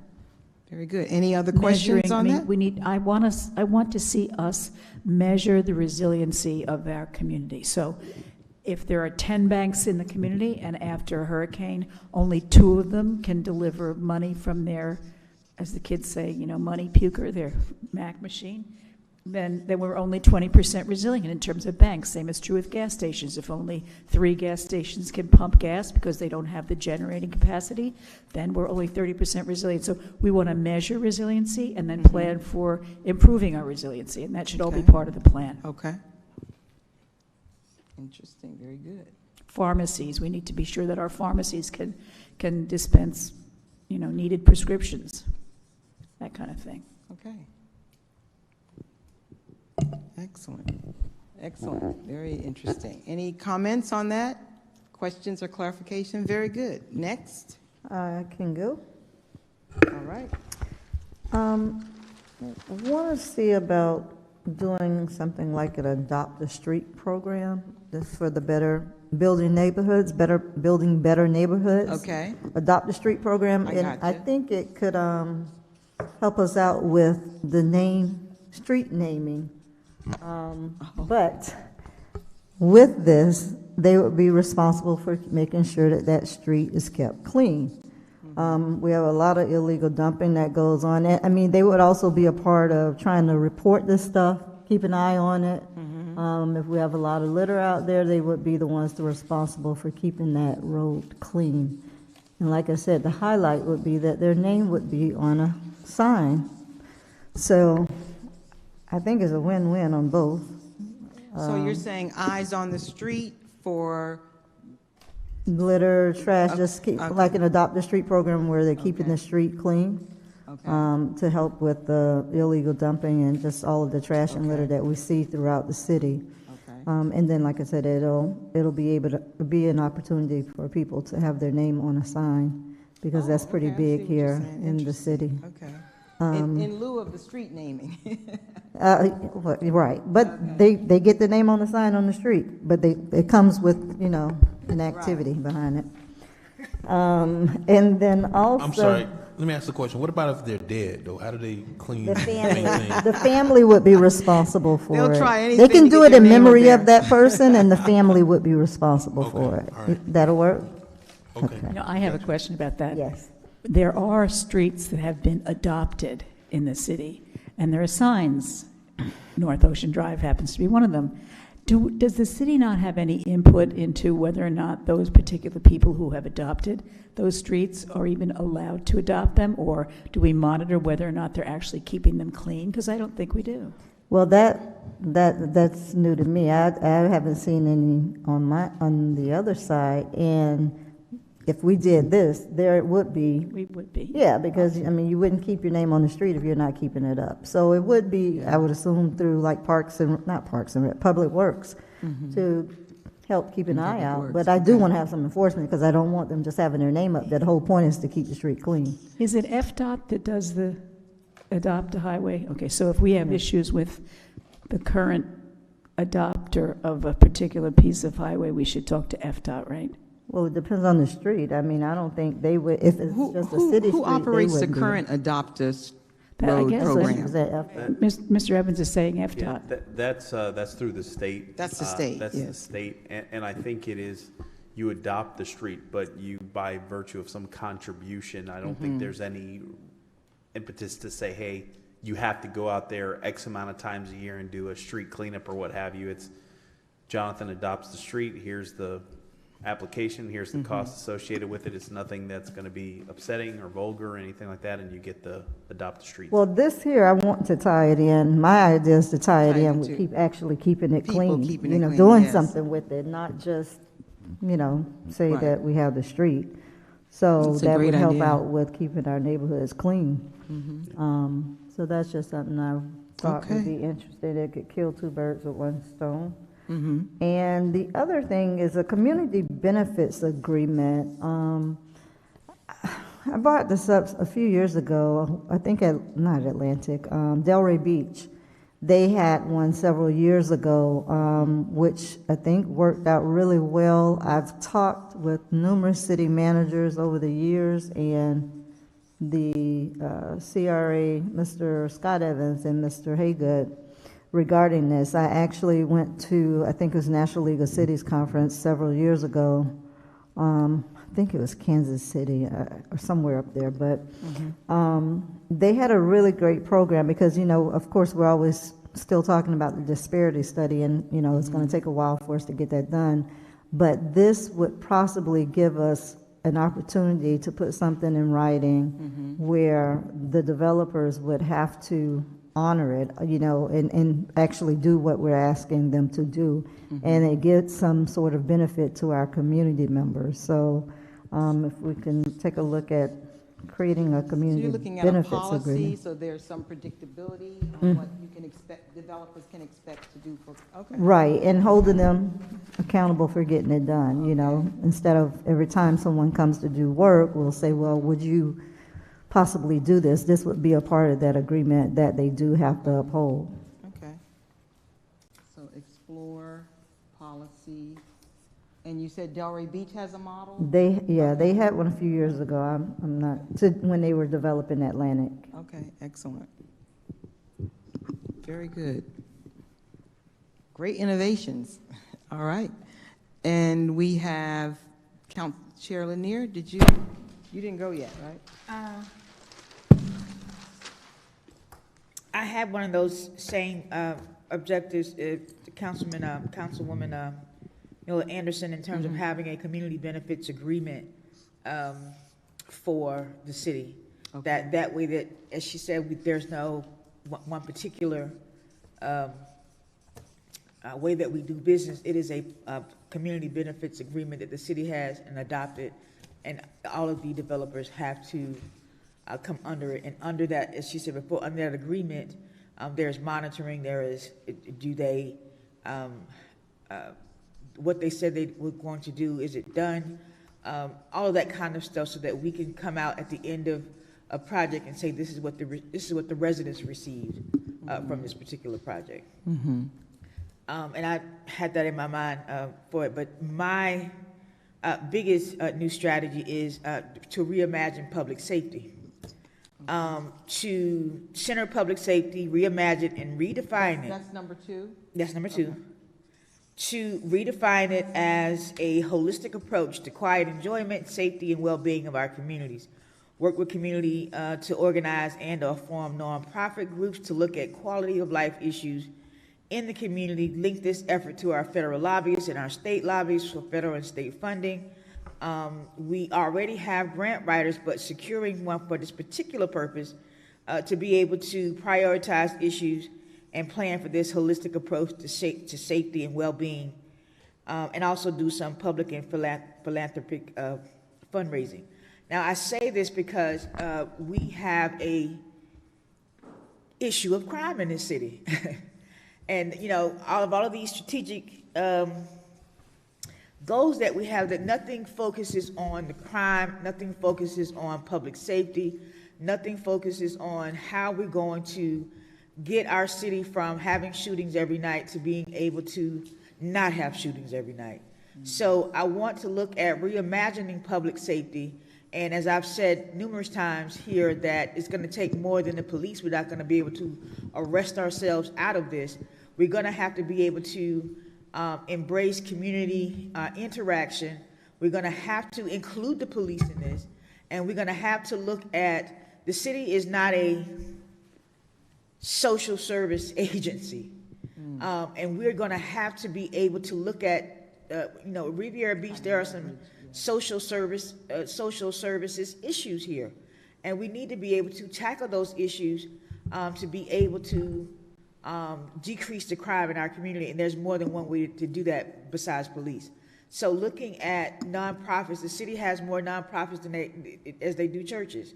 So looking at these nonprofits in the city, what they do, how they can help us to be able to look at some of these issues. But it would be a collaborative effort between nonprofits in the city or other neighborhood community based organizations or projects that want to be able to help us to move the city forward in terms of having a decrease in crime. So I'm just looking at how we're going to reimagine public safety in this city, because what we're doing is not slowing down the crime that we have here. So we're going to have to reimagine public safety and look at it in a different light than just the police. Excellent. And there are a lot of new models across the country now centering public safety in health and wellness, as all of you have pretty much mentioned, and not just in law enforcement. That's what you're speaking about. Yeah. Excellent. Yes, and a part of that is the focus on, because we're looking at crime, just developmental services of looking at housing and creating and preserving affordable housing. So, I mean, I said that in terms of us having it, in our plan for last year, but we certainly need to look at connecting residents of all income to new housing opportunities and creating policies and partners with organizations to connect people.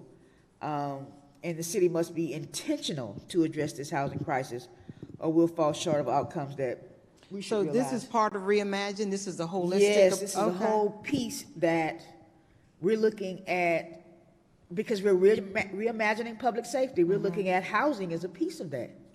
When we bring people into this community to be able to, of all income levels. And we have to stress that, because even though we need fair market housing, to be able to, boost our ad valorem taxes, we also need to look at all incomes of individuals to be able to bring to own property in this city. And with it not being in our hands, we definitely need to be able to focus on that. Could be a thrust in terms of looking at public safety. Interesting. Excellent. Any questions? That's interesting. Housing as a public health, holistic safety issue. That's an interesting perspective. Any questions and clarification? These are excellent. I have a yes. question. Comment. So long as it doesn't include defunding the police. Hold on. We're not going to have no negative comments. She didn't say defunding. Well, no. I was responding to, you said there's some different models, so it wasn't anything to her point. I think you mentioned the models we're talking about are focusing. I just hope that's not one of the models. No, we're talking about focusing on holistic. Okay. Because I think she said law enforcement is a piece of this, but it's one piece of this. Yeah. Excellent. Okay. Any other clarifications? Yes. Yes. I did look up about the Adopt the Street, and they are supposed to be cleaning up. So it's not just they don't need money. They're supposed to be doing it, but they have their names on the signs. Right? Yes. So, and the state and the county has it, so we wouldn't have to recreate the wheel. Look at theirs. Yeah, thanks for that. Okay. All right, so we're at the end of our session. What time is it now? Excuse me, Miss. Yes. I'm a member of the board too, so I think I want to have a shot at going. You want to do what? I'm sorry? He didn't give you his new things. Oh, I thought we did you. I'm so sorry. Please excuse me. Cast down but not destroyed. Persecuted but not forsaken. I am so sorry. I am sorry. Actually, so it's already been mentioned twice. I think the first one is public safety. And I guess there's really no real ranking order, but I'll give you my two and I can speak to both of them. Public safety and public relations. And the interesting thing, I'll speak to public relations. I had the opportunity, I think a couple months ago, to speak at Kaiser College to an accounting class. And I got a professor to send me an email yesterday saying that one of the students said they really appreciated me speaking, and they talked about all of these career things, and then, the part that I didn't really agree with, and the student put this in their comment to the instructor, to the professor, was that, and he's from a rough community like Riviera Beach, and this was a student that was a veteran, and I think they lived up in Port St. Lucie. So, I don't know how much this person knows personally about Riviera Beach or if they've been here, but obviously I was touched by the nice comment of me being one of the best speakers, and then, it was almost a sideways comment by saying, especially coming from a rough neighborhood, and I'm saying to myself, that's, we have to do more to tell our narrative, and I know that's something that we have to really first use as the foundation of, and I don't know which comes first, the perception of public safety, and I think to some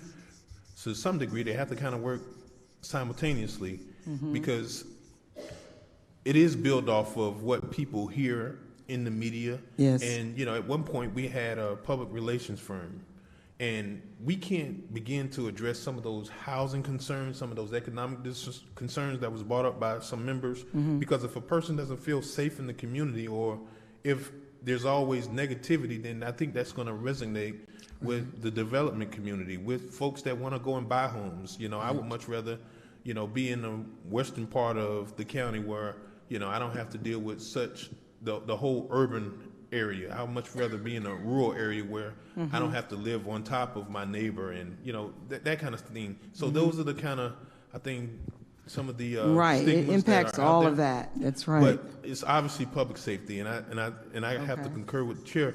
I mean, it's almost like a schedule or a routine that you can set your clock to hearing some negative information, right. And it's almost to the point where, I think we have to obviously look at some of the great things that we've done. I think, we talked about, the exceptional job that the manager did with converting, and also the fire chief, and converting the city into a public health agency, addressing some of those concerns, and highlight that as part of the public relations part. And I guess there are two, public safety and public relations, because we have to be able to show that this isn't what you always read about in the paper. Right. And I think I told the attorney, just Saturday, this headline that hit the paper regarding solid waste services, I think that was the most disgusting headline I've ever seen. It was like, it started off to say race, money, and politics, or something of that sort. And it's just like, we need to be on the front line. You need to be able to control your narratives a little bit more. You're absolutely right. And if you didn't read the article, if you only read the headline, your first perception is that this is racially motivated. This is some sort of racial biasness, or you just gave that overtone of just being probably one article that you don't want to read. So I think we have to really control the public relations part, and having, if not a firm, especially. I know we have a public relations team that's in charge of media, but somebody that actually puts out that story. Somebody that can counter that and create that. And is constantly, putting it out in the community, because we can't begin to even address any of those issues until we make sure we took care of some housekeeping things. So I think that's, and nothing to any of the suggestions of the new goals, but I just think some of those new strategies that we have to include, what we put out.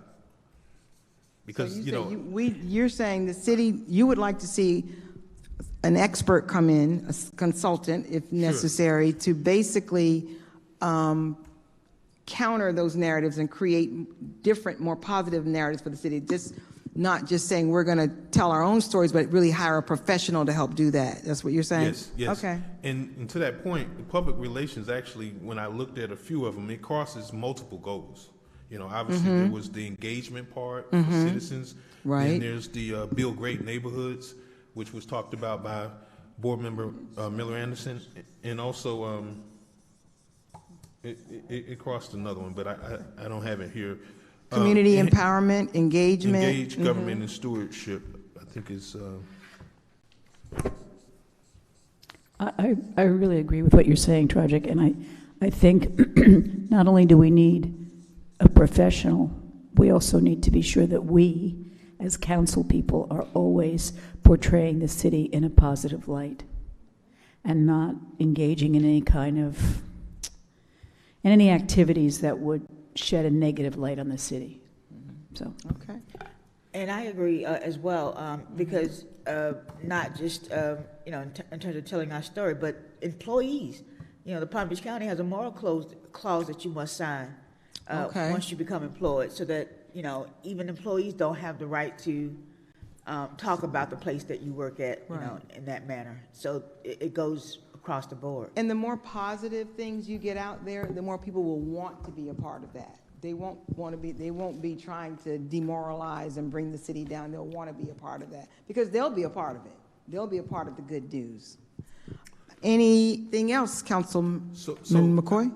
Just to clarify, so public safety was one point, and I didn't really speak to, obviously, I want to make sure that we support. But you our- said public safety linked to public relations. Well, I think they're both two separate, they were two Okay. separate for me. Okay. Obviously, I wanted to work on ensuring that we maintain our police services. I seen a post today, and, this obviously, it touches public relations. Mm-hmm. We're hiring for police officers, so I think that that's a good thing, right? Because while, we don't have the concern, or we have the responsibility now that we have a charter provision that we have to maintain our own police and fire, but that comes with supporting them, and we can't sit here and suggest that we're going to have a safe community if we're not making sure that we're giving them all of the tools. Okay. And we know, I think it's been mentioned that it's at least 70% of the budget is public safety. Obviously, I want to make sure that we're supporting them. So you want sufficient support of Public safety. public safety, meaning fire and police? Mostly police. Most police, okay. Mostly police. Well, primarily police, because, quite frankly, the negative perception, I've heard somebody say that, if the fire department had to respond in a certain community, they got to wait on the police in order to actually be able to offer service. And, I just thought, I'm like, wow. Even as a public official, I'm conscientious about going in certain places, because of certain crime elements and, that sort of thing. So I think, having a public safety, a strong public safety and police department. Gotcha, And then the excellent. second goal being public relations. And Yes. that is obviously something that I think we're going to have to really build on a foundation of telling our Okay, story. so you want me to put these as two separate ones? Correct. Okay, gotcha. Gotcha. But, they're so closely related. But, Yeah, I they got you. kinda I'll go hand in hand. wordsmith it to make sure we get the intent correct for Okay. you. Yeah. All right. Okay, any questions?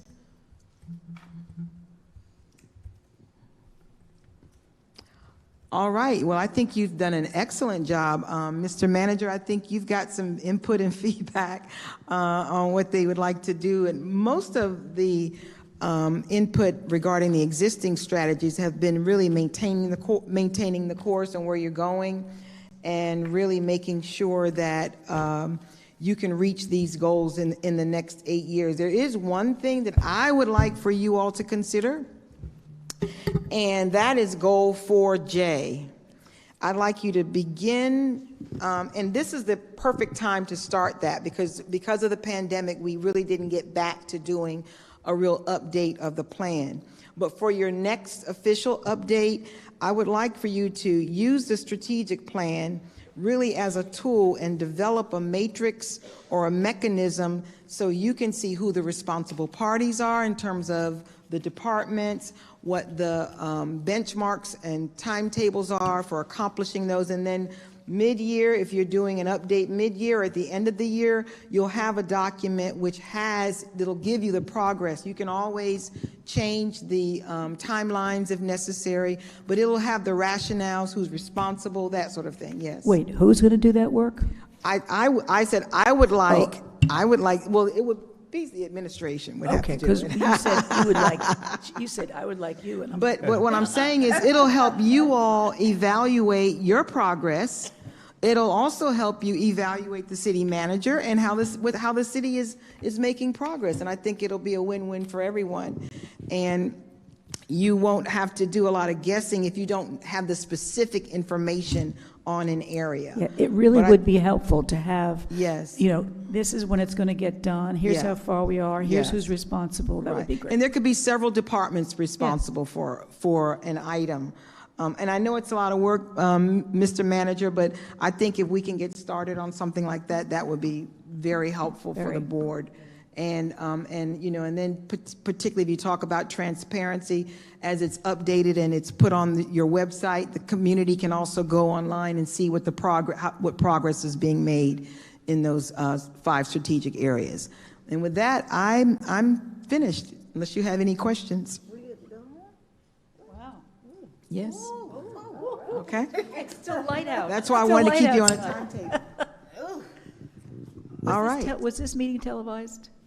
I'm not sure. Yes? It's, okay. Oh, I didn't see, I didn't even notice that. Thank you.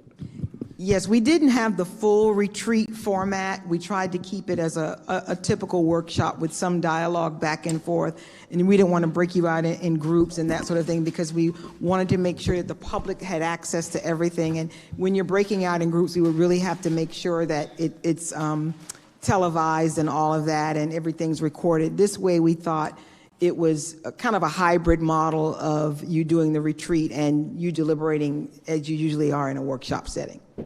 So when will we see you again? I mean, in terms of how we're going to move forward? Well, I'm going to work with the city manager. I'm going to take all of your ideas and converge them into a document, and we'll make sure that we update the plan based on your input on the existing strategies. So you'll have a strategic plan FY 21-22. And then, of course, you all will act on what will go into the budget. You all have to actually take some vote on these matters at some point in time, an official vote. Today, I just wanted discussion before you got to your deliberation. Will all of these get into the budget? I'm not sure. That's for you to have at a subsequent discussion in subsequent meetings, but at least you'll have it in front of you. And if you can't get everything in the budget, maybe you can do some progress on all of them. So it's really just to find out where you were, give the manager some direction in terms of what resources may be involved and how he can phase these in appropriately to meet your needs. Thank you very much. It was a pleasure meeting with all of you. You had some excellent ideas, and I think you all complement one another very well. Good evening. Thank you. Thank you so much. We really appreciate your presentations every time you come. We really appreciate it. Mr. Evans, where are we with the agenda? So, Madam Chair, that is the only item that we had on the agenda for this evening. We will be sending out, I've spoken to a couple of you in that you will be attending the Florida League of Cities Conference in August, and that there may be a conflict with that Saturday. And so we're going to look to do a doodle poll to see which day works best for you all to attend the conference, so we can then finish some nuances associated with the budget. Pursuant to the charter, you will receive the tentative or the city manager's proposed budget by the 31st of this month. That is a working document, obviously, because there's some other nuances and some content that is applicable to the budget that we had, the discussions this evening. So some of that will be interwoven in subsequent meetings. But one thing that I do want the board to consider as we go through multiple meetings and sessions with regards to the budget is that we really need to find some way to carve out some time, whether it's once a quarter, whether it's a little bit more frequent than that, to have some opportunities to have discussions like this. We need to have the elected officials focusing on the policy level and giving us constant feedback and direction, because the more we know where the board sits on a particular issue in a public setting, the more refined and better work product we can provide to you all. Because one of the things that I think you all see and that staff sees as well, if we have to bring things 3 or 4 or 5 times back to the board to get your opinion, it certainly backlogs other items that need board action. So sometimes you have those situations where meetings are a little bit longer. So something to think about over the next couple of weeks. But I would like to have, whether we decide to say every quarter one of our city council meetings, maybe we start at 7:30 and we go from 6 to 7:30 as a workshop, and we talk about items that will be coming before you so we can get your policy feedback, especially as we get ready to go into the capital projects that we have on the horizon. And so we're going to need your feedback and your input on a more of a working basis versus a formal meeting where you're taking all this information and you've got 30 minutes to debate and discuss a particular item. So please think about that and give that some consideration, because these types of sessions, for me as the manager, provides me so much value because it allows for me to see where the board is moving, and ultimately we want to make sure that we move lockstep with you all. So that concludes our comments for this evening, and hopefully by letting you out early this evening, we can get that hour or two back tomorrow evening and balance it out. But we'll try to be conscientious of your time. So that concludes my comments, Madam Chair. Thank you. We may be getting out early, but you will most likely be getting it back, so that's how it works. Are there any other comments from the board before we adjourn this meeting? Yes, sir, go ahead. Thank you, Madam Chair. Mr. Evans, so have you polled members regarding the League of Cities, and more particularly August the 11th? Because I think that is the,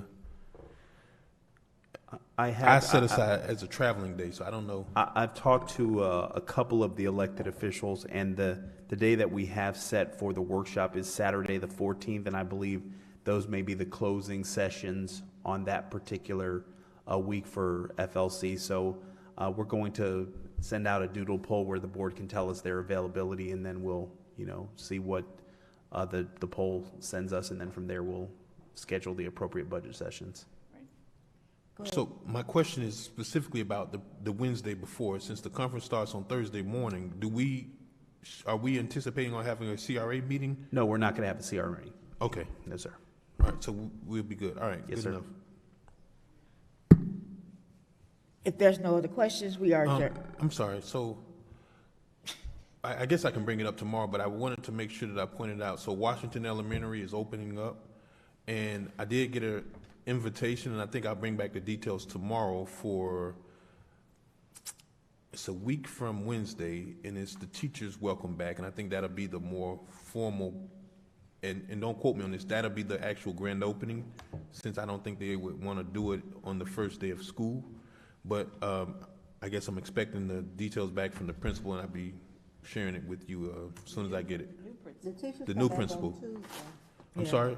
Tuesday, teachers. I was told a week from Wednesday is when they wanted to do the welcome back at Washington. It must be the next day, though. Yeah. Yeah, Okay. So I'll make sure I share that with the members. And I mean, that's a great thing. We got a new school in Riviera Beach, especially in, District 1, so I'm really thrilled about that. And, that, building was there for quite a while, so I think that is something to celebrate. All right? Thank you, Madam Chair. Meeting adjourned.